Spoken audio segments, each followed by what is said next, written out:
Moving on, and the Liberal Party elected their new leader earlier this month, and a lot of focus has been given to the curious spelling of Sussan Ley's first name and the reason why she changed it. She has two S's in it. Now, Lee added an extra S on the advice of a numerologist, promising it would bring her a more exciting life.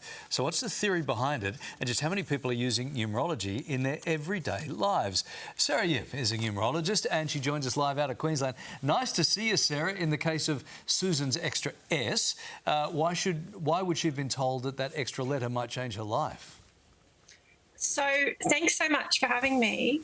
Sussan's original name was a 9, which is very serious. It's the old soul. When she added the extra S, it became a 1, which means she'd go to number 1. She'd be highly competitive. It's simplified her life purpose. Wow. So how common is it for people to change their names to sort of suit the numerology numbers better?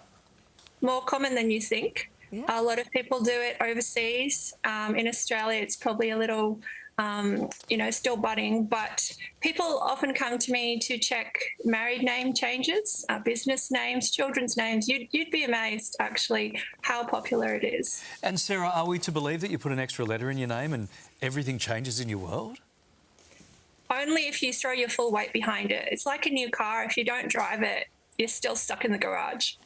Okay, so you've done your own research into Australian politics and found that lots of leaders have similar life path numbers.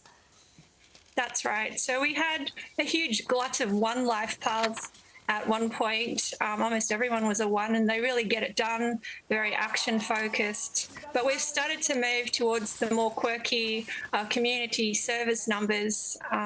So yeah, there's been a distinct shift in the life paths we're seeing in power.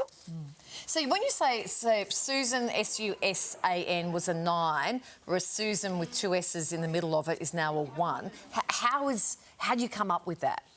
So actually, I'm referring to her full name.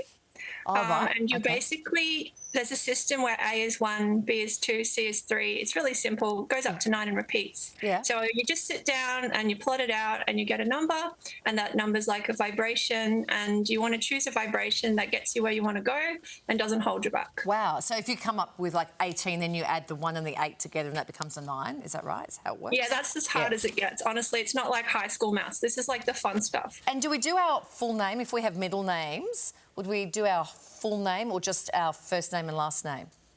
Absolutely, always work with the birth name and then, yes, the full name. But if you're in a hurry, you can just do the known name, which is, just like first and last name as known on TV or for a politician, because that's like a brand. A brand. Okay, so she would have just done...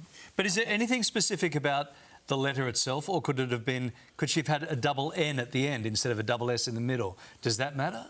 It would have been completely different.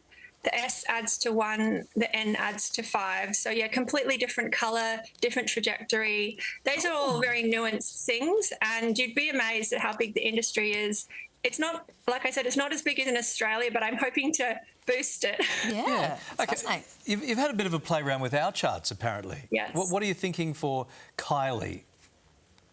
Well, you both have the same life path 5 and the same name number 9, so why mess with perfection? But at a push, here's some tongue-in-cheek ideas. So if you added an L, Kylie, that'd be great for a psychic sideline. If you changed it to an E, you'd be an amazing influencer. Hey. If you added a double Y, I think you'd take over Hollywood. And if you added a double I, that would be money, money, money. Hey. Oh. Well, if I did the bottom one, then I could become all those other things. You could buy all the other ones. And what about Larry? You could just have a life of choice. I love that for you. What about Laz? Or Larry? Larry.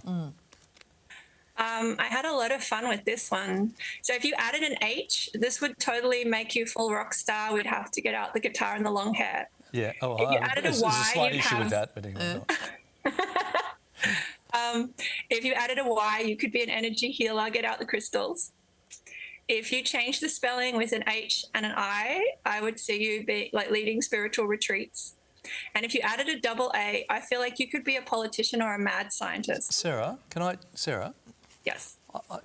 I want to be more like Kylie. Can I just change I want to be like entrepreneur and take over Hollywood and all that gear. I can do some work behind the scenes on that. Can we just see Larry's again? Because when you look at all those different spellings, you look like a disease. Like any of those spellings could be, I have a bad case of Larry.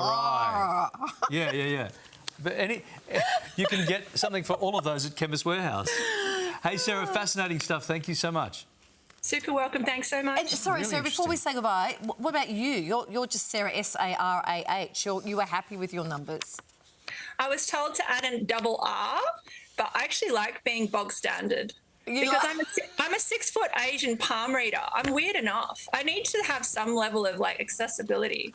My parents chose the most biblical down the line names for us when we came, when they came to Australia, and I love it. There's always like 4 Sarahs in the room. We're all mates. Yeah, I love that. Love it. Sarah, thank you very much for joining us. Thank you so much.